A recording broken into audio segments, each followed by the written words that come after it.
Hi, this is Randy Finney with Right Side of the Chart, and today's Tuesday, February 28th, 2023. It's 12:37 p.m. Eastern Time as I'm starting the video. Last trading day of the month. Let's just take a quick look at things.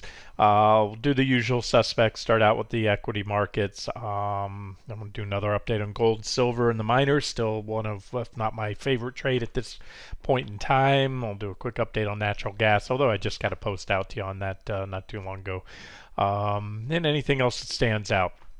Starting out here with the equity markets, remember big picture or big to intermediate term picture. Here's our primary bear market downtrend line. There was a breakout above it, a back test, and that's where we are. We are right there. Breakout, back test, and holding above there. You know, buyers stepped in so far, not aggressively, but not only do you have the downtrend line of support, you have the 200-day simple moving average right there, the 200 exponential. So a whole confluence of support, and you know, as expected, the market's just grinding around, and it's been doing that for really weeks now. We had this little trading range here, got ahead of itself a little, quite a bit overbought, and but there's opportunities for active traders, just not swing traders. As I said, swing traders are likely to be frustrated. You can't make money in a back and forth market unless you're what I call actively swing trading, and that's sort of a hybrid between day trading or holding for just a few days or so, you know, depending on how soon the targets are hit. And that really entails using the intraday charts more so than the daily charts, although you know, I like to look at them all. All right, just kind of recap. What was today's Wednesday, or no, Tuesday. Yesterday, pointed out right here. Got you this post out. We were at resistance right there at that 40133 resistance, and you know, mentioned that as an objective place to close the longs that were taken off. If you took any off the back test of the bear market downtrend line, they did step in and buy it as expected. Short trade. And you can see, of course, that's exactly where we reversed. It was right there. There it is. And pulled back to trend line support. There's price support here. Also mentioned in that post. Go down. I'll give you an update right here. And said, you know, time to cover that short, which was right here. Play a bounce, or at least what I'm doing. This is active trading stuff, not so easy for, you know, if you're not experienced and nimble that way. Targeting up there that 12,151, 12,151 level on NQ, and we've hit that now twice. Remember when I give you resistance level, that's the actual resistance level. Best to always sell just shy. So you had an opportunity, a perfect opportunity to exit, take profits there, and again there. That was earlier this morning, and we're getting close again. So that's now that you know, I pointed that out yesterday as a target because it was a resistance level. I see enough reactions there and one from there. And now that since then, the fact that we've had two additional reactions further helps to validate that level. So as you can see here, I've also added a downtrend line right here, and that 12,151, same level. You know, you had couple opportunities to take profits and or reverse short and cover, and that's here's what we're bouncing between. So 12,029, no, that's 12,030 rounded off, 12,030 on NQ up to about 12,151, and that's our current range. So whichever way we pop will likely determine the next tradable trend. If we pop to the upside, that should carry us up to that 12,270-ish level right there, and that's a pretty big one. That will be if I am long on that run and we get there, I will most likely be reversing. That means selling along and turning around to short a pullback again if when we get there, and depending on how the charts look. But if first things first, we're coming up on resistance again. We've been rejected several times, plus you have this downtrend line. So that's where we're at right now. My convictions aren't super high. I can just tell you we're in a trading range, and I've had some nice hit and runs lately, get in, get out. Same with the natural gas, which I'll get to in a second. But remember, this is 15-minute chart, but when I step a little bit longer out to the 60-minute chart, let's not forget, other than what I started with in the video, the back test of the 200-day moving averages on the indexes, particularly S&P 500 in the primary downtrend line, you also are coming off these divergent lows. It's positive divergence on the one of my favorite swing trading time frames, which is a 60-minute chart. So this certainly gives the potential for more upside. So like I've been saying for a while, we could break down at any point, take another leg down the bear market, but there's a confluence of major support below, and as such, Trading 101 says you either want to be long on pullbacks to support, especially during an uptrend, and it has been an uptrend since the beginning of the year by that metric, and even if you want to go back longer, the market's really bottomed back in October. You could certainly short if we take out those levels, but as of now, you have pullback to support after a nice correction and positive divergence on the 60-minute chart here of NQ, and I like to always look at the S&P 500 as well. I'm going to cue that up for you. That's ES. The S&P 500 E-mini futures, there's the divergence right there, positive divergence on the 60-minute time frame, and we're walking our way up.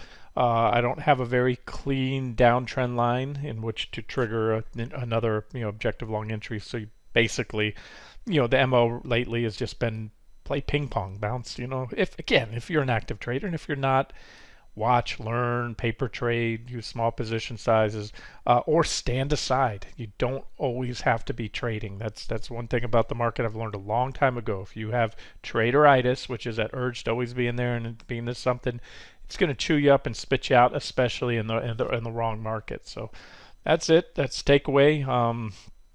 The positive divergences and the support below give me a near-term bullish bias.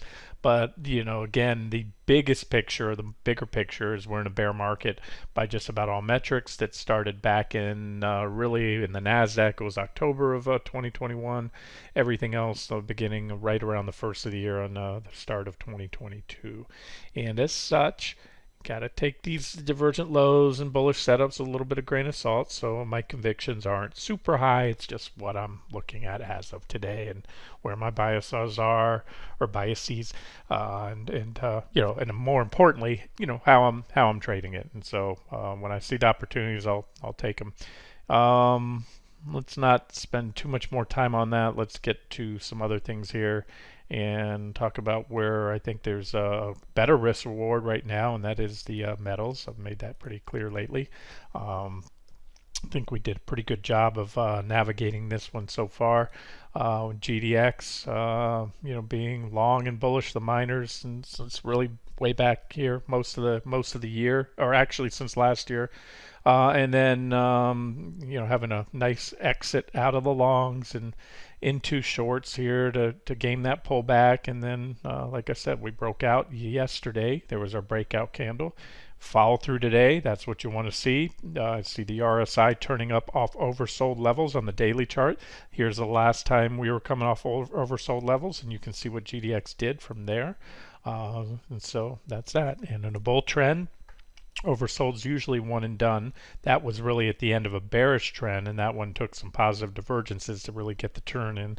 But this time I'm viewing this as more of a correction, not a major trend change. I believe the trend is up. There's a correction. We go up from here, and it's easy stuff. You can set your stops wherever you want. If you bought the breakout yesterday, you can have a tight stop. You can allow for a back test of the trend line. There's still really good support around 2610 if they want to shake out any of the weak-handed longs that took the breakout or suck in some more shorts, then that's what they'll do. They being the powers that be, whether those are actual living, breathing people or computers, which most likely algos, things like that, and all of the above, are just natural supply and demand forces, if that's what you want to call it. Doesn't matter. That's why I call it the powers that be. And so that may happen, but I'm not going to wait on that. Like I said, I like the breakout. I like the just about everything I see in the metals and miners now. Gold also moving up. Let's see if these lines load. There we go, coming right off that 168 support.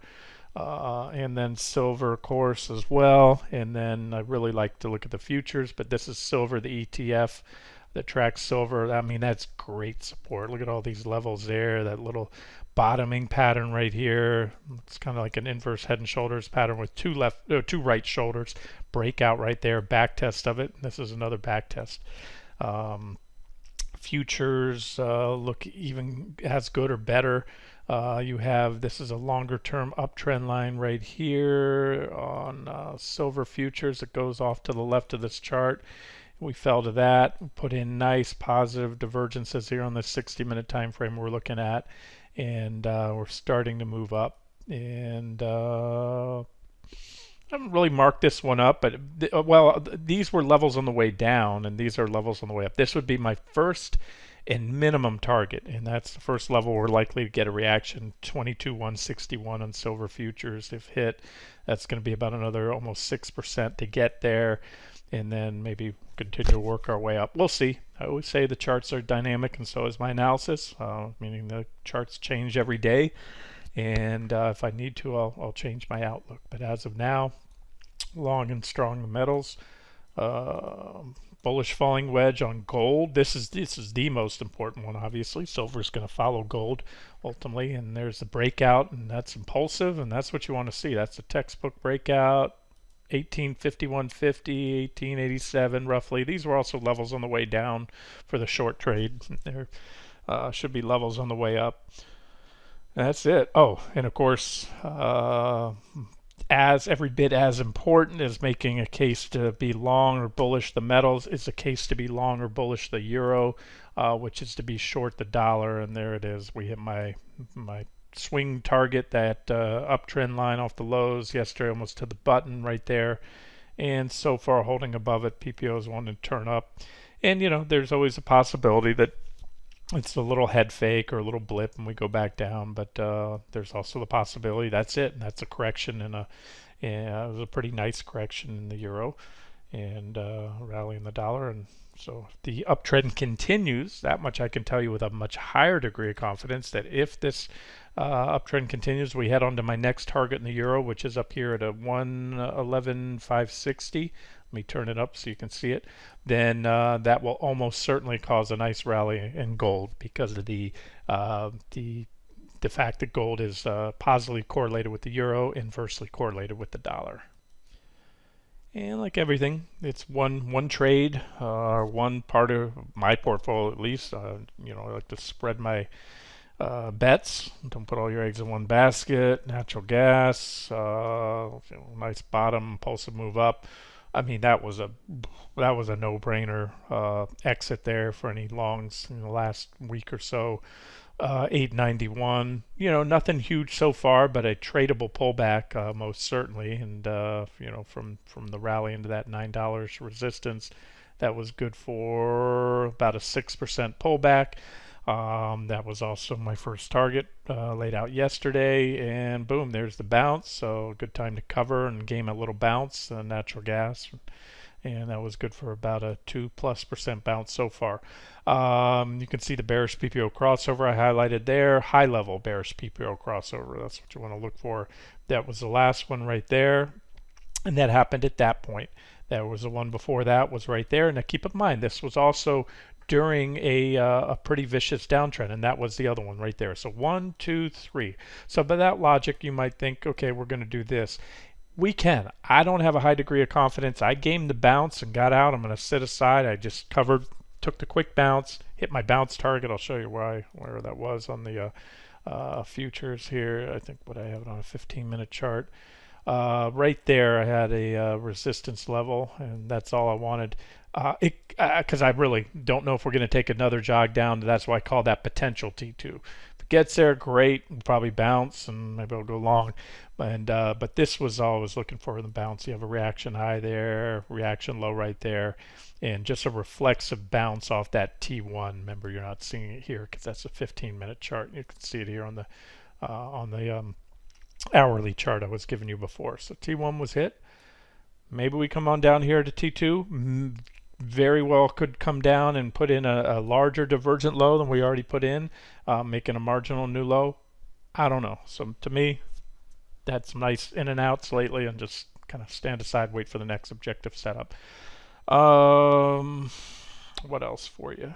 Oh yeah, well, I already covered GDX, I believe. I covered gold and silver. I'm kind of jumping all over the place, but there's also GDX on the 60. If I didn't give it to you, there's that breakout coming off the divergent low, and you know, uh, looking at this more of a re-entry on a position or trend trade to re-enter back long after closing out those shorts recently. And with room, I've got a pretty good allotment, probably all I need. But if I want to, I can always have room to add more if I really like something. Any little head fake down to that 2612 level, I will let you know if I consider adding back, and I'll also let you know if I change my mind and want to start scaling out or closing out or take profits on GDX if there's something I see that I don't like. What else is there for you? That's kind of where my focus has been. Wheat just doesn't seem to really get going. Like I told you yesterday, we still have large positive divergences. The grains are kind of sucking wind the last few days, largely due, I think, to a breakdown in soybeans.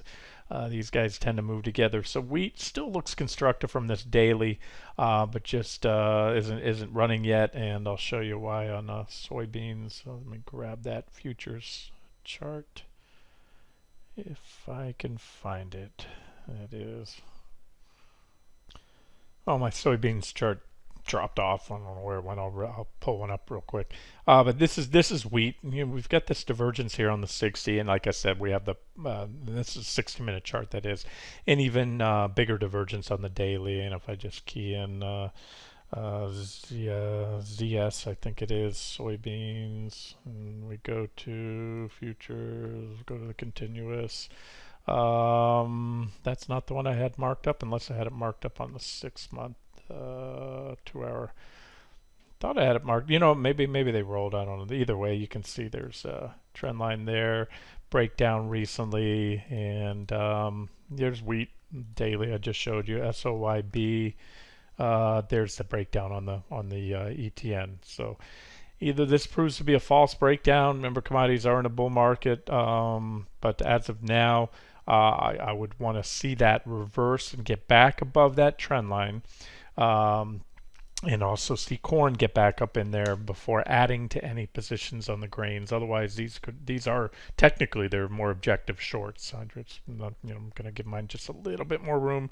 Corn coming up on the first support here, and I'm talking about giving my wheat. Wheat is my favorite of the three big grains there. All right, so that's, like I said, I'm keeping my focus tight, just mostly active trading here. This is that NQ chart that I started with earlier. There's the 15-minute. We're right there now. So there it is. There's that level. And like I said, it's we've hit it enough times that I think if we pop it, which is looking pretty likely, but here's the thing, just a little more upside, boom, that should open the door for a run up to 12,270 and give you a quick trade up to that level, and maybe even another trade to close longs and gain a little pullback off that level if the charts confirm. And you can go down to a 5-minute chart, 1-minute chart. Also keep an eye, like I say, on everything. I watch multiple charts, look at where the S&P 500 is. At the same time, maybe it hits resistance just before NQ. There's for example, you have some resistance. I'm going to move that line right there, about 40.24, 40.22, that is, closer to. Maybe you hit that, and that's where the ES sellers step in. And because most of the stocks in the S&P 500, many of those are also big components of the NASDAQ 100, that selling then causes the NASDAQ to go down. So that's why. There's a lot of moving parts to this. I'm not going to tell you otherwise, but a lot of money to be made, and a lot of opportunities even in a grinding sideways market if you have those skill sets and inclination to do active trade on the charts. All right, I will wrap it up here, get the video out to you, and as always, if I see anything else, Bitcoin, all those, remember, they're going to move with the market for the most part. So if I have any change in the outlook in those, I'll let you know. No reason to update those, just kind of trade them with the market for the most part. All right, this has been Randy Finney with Right Side of the Chart. Have a great day.